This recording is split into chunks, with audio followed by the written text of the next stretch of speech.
Bonjour à tous, bienvenue dans l'interview. Notre invitée aujourd'hui est Caroline Persons. Bonjour. Bonjour. Députée bruxelloise à la Fédération Wallonie-Bruxelles, mais aussi au Parlement régional. Alors la mobilité, on en a beaucoup parlé cette semaine. Un viaduc qui ferme pendant plusieurs jours, des chantiers aussi qui se multiplient. Alors pour vous, la mobilité à Bruxelles, c'est quoi? Petit A, un chantier perpétuel. Petit B, un projet d'avenir. Petit C, un problème insoluble. Un projet d'avenir, parce que je suis résolument optimiste en disant qu'il faut trouver des solutions, mais qu'il faut tenir compte de l'évolution aussi de la situation.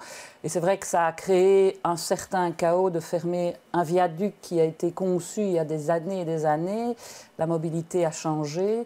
Et je trouve qu'il y a eu beaucoup de pointage du doigt de la région bruxelloise en disant son incapacité de gérer. Au fédéral notamment. Hein. Oui. Alors que c'est globalement, d'abord, tous les partis sont responsables, parce que tout le monde est passé au gouvernement bruxellois, mais en plus, c'est globalement, ça ne doit pas se faire tout seul, hein. C'est un dialogue avec les régions, avec le fédéral, et voir l'investissement du fédéral dans ce fameux RER, ce dossier qui traîne depuis des années et des années. Donc, pointer du doigt la fermeture pendant 5 jours pour vérifier par prudence la stabilité d'un édifice qui date d'il y a plusieurs dizaines d'années, c'est juste de la très bonne gestion. Et maintenant, il faut peut-être fermer certains clapets politiciens et travailler concrètement sur projet d'avenir. Oui, projet d'avenir, travailler ensemble, c'est pas évident quand on voit les tensions entre le fédéral et la région. On va le voir notamment sur le sujet suivant.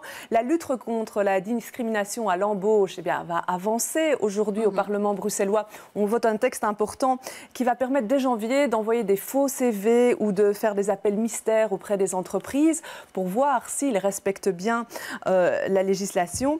Pour défi, ce texte, il doit être voté à l'unanimité ? Il devrait être voté à l'unanimité. Pourquoi est-ce qu'on arrive à un tel texte? C'est parce qu'il y a un constat de discrimination. Discrimination sur base du sexe, sur base, par exemple, du handicap, sur base de l'origine du pays, du candidat, qui peut se révéler par le nom, le prénom de certaines personnes. Si on arrive à une législation, c'est parce qu'il y a un constat, qu'il y a un vrai problème. Et donc, oui, c'est un texte très important. Et moi, je suis fière de voir Didier Gauzoin avoir porté ce dossier. Le MR prévient qu'il va voter contre parce que d'abord, ça doublonne. Il y a un projet similaire qui est en préparation au fédéral. Qu'est-ce que vous répondez ? Eh bien, justement, ils sont complètement incohérents. Il y a un texte qui est vraiment un copier-coller du texte bruxellois qui est passé en première lecture au gouvernement fédéral. Et MR et NVA ont appuyé ça dans leur gouvernement. Et ici, ils viennent taper tout leur fiel sur le texte de la région et ils disent qu'ils vont voter contre. Donc c'est du pur électoralisme. Hein. Là, c'est pour pouvoir dire à certains, voyez, nous, on a voté contre à la région. Mais enfin, c'est incohérent. Je vous propose de lire ici une déclaration de la députée MR, Marion Lemaire, qui dit « Le gouvernement devrait mettre en place une dynamique positive plutôt que de promouvoir la diversité par la peur et l'intimidation des employeurs. » Qu'est-ce que vous lui répondez? Alors, je pense que d'abord, le projet de décret, elle ne l'a pas bien lu, parce que dans le projet de décret et dans toutes les mesures portées par le gouvernement bruxellois et par Didier Gauzoin, il y a non seulement des mesures de sanctions au cas où, des mesures comme les CV, les faux CV envoyés, mais il y a beaucoup plus de mesures incitatives. Il y a 3 mesures de contrôle, 9 mesures incitatives. Et donc, il faut aussi retenir ça, si on ne montre qu'une partie des choses. Pour vous, il y a de l'accompagnement en suffisance? Il y a de l'accompagnement qui va encore se faire en plus et de la didactique. Vous savez, ce décret-là, c'est aussi lutter contre un racisme dans la société, contre le rejet de l'autre parce qu'il est différent à cause de son handicap, de son sexe, de son origine. C'est ça là derrière, c'est vraiment un débat de société très profond. Et donc c'est un très grand texte qu'on va voter dans quelques heures au Parlement. Ouais, donc pour vous, c'est pas, comme je la cite de nouveau, un effet de manche fort proche de l'électoralisme à un an du scrutin? Je pense que c'est eux, au MR, qui font de l'électoralisme avec des positions différentes quand on est au fédéral ou à la région. Alors, on va passer à la fameuse saga des numéros Inami pour les étudiants en médecine. Cette saga, elle allait se clôturer avec l'attribution des précieux sésames aux étudiants qui avaient réussi, mais pour lesquels le quota de numéros était épuisé. Et puis voilà, il y a une motion en conflit d'intérêts qui va être déposée. Elle est passée en commission au Parlement de la Commission communautaire française hier. Motion que vous avez déposée avec PS, CDH et Écolo. Alors, vous vous sentez pas mal à l'aise par rapport à ces étudiants? Alors là, pas du tout. Je me sens plutôt en phase avec eux. Vous savez, ce numerus clausus d'accès à la profession de médecin ou de dentiste, il fête ses 20 ans cette année-ci. Et ça fait 20 ans que l'on conteste ces chiffres et qu'on conteste même le principe même de mettre un tel frein à des superbes professions, les professions médicales. Et pourquoi est-ce qu'il faut remettre en cause le système même? Parce qu'on voit qu'on arrive maintenant à une pénurie de médecins généralistes dans une grande partie de la région wallonne, mais aussi en région bruxelloise, des pénuries sur certains spécialistes et qu'on n'analyse jamais véritablement les besoins de la population. Donc je suis totalement en phase avec les étudiants, mais aussi avec les patients et avec de nombreux médecins qui disent, des médecins généralistes dans tous les quartiers de Bruxelles qui disent on arrive près de notre âge de retraite et on ne trouve pas de repreneurs, ou bien des jeunes médecins qui disent on ne veut plus travailler comme avant jusqu'à 11 h du soir. Ouais, mais alors là, en état, ce n'est pas la première fois que vous vous battez contre ce numerus clausus. Le fédéral n'entend pas raison. Est-ce que ce n'est pas le pot de terre contre le pot de fer? Est-ce que ça vaut la peine de s'entêter pour l'instant? Ah, mais je ne cesserai jamais de m'entêter. Mais il y a un projet de loi qui est là. Alors voilà, il y a un projet de loi qui a été déposé par le gouvernement NVA-MR, par la ministre Maggie De Blok, il y a quelques semaines, qui va être examiné à la Chambre des représentants. Et quand on regarde ce projet de loi, il fixe pour les années à venir la répartition des quotas. Côté francophone, voilà. Côté néerlandophone. Et il se base sur le chiffre de la population pour la région flamande, région wallonne.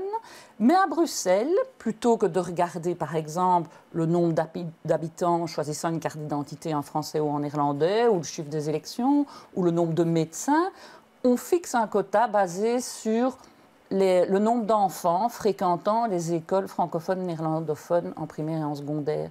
Donc il y aura plus à Bruxelles de numéros pour des médecins flamands que ça ne se... Oui.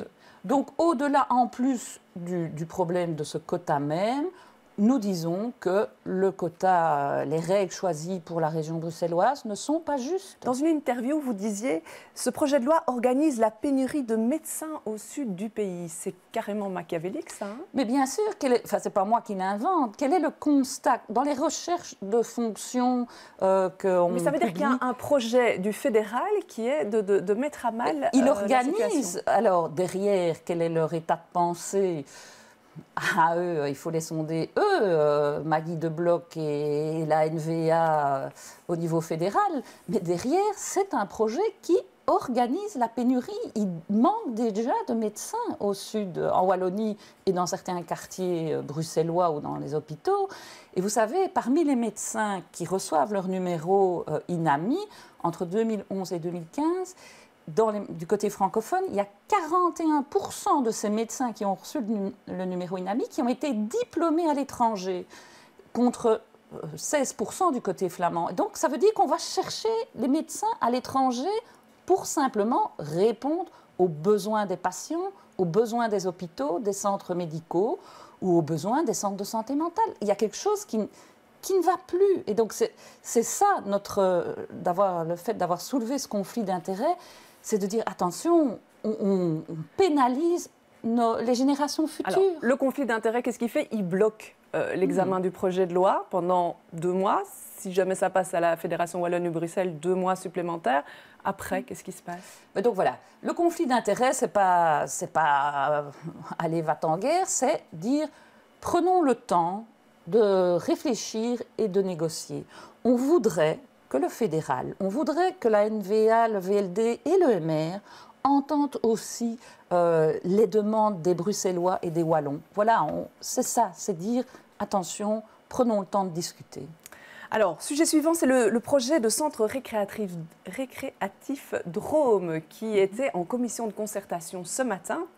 Un projet assez vaste qui pose quand même pas mal de questions. C'est un projet lancé par la région à la base, Défi est dans la majorité, et pourtant on entend des voix dans votre parti qui disent qu'il faudrait revoir ce projet à la baisse.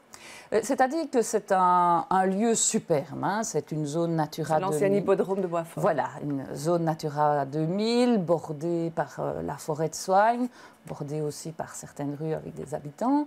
On veut, en tout cas chez Défi, prendre le temps de la réflexion pour dire qu'il faut préserver ces espaces. On a déjà eu le temps de la réflexion, on a mené le projet depuis longtemps à la région. Eh bien, donc, ce que l'on voit, et je pense que Martine Paifa et Emmanuel Debock portent vraiment aussi ce dossier, c'est de dire, attention, il faut respecter les caractéristiques d'une zone Natura 2000, et il faut faire attention de ne pas privatiser ce lieu. Normalement, le projet, c'était, comme vous l'avez dit, une zone récréative pour tout le monde, ouverte à tout le monde.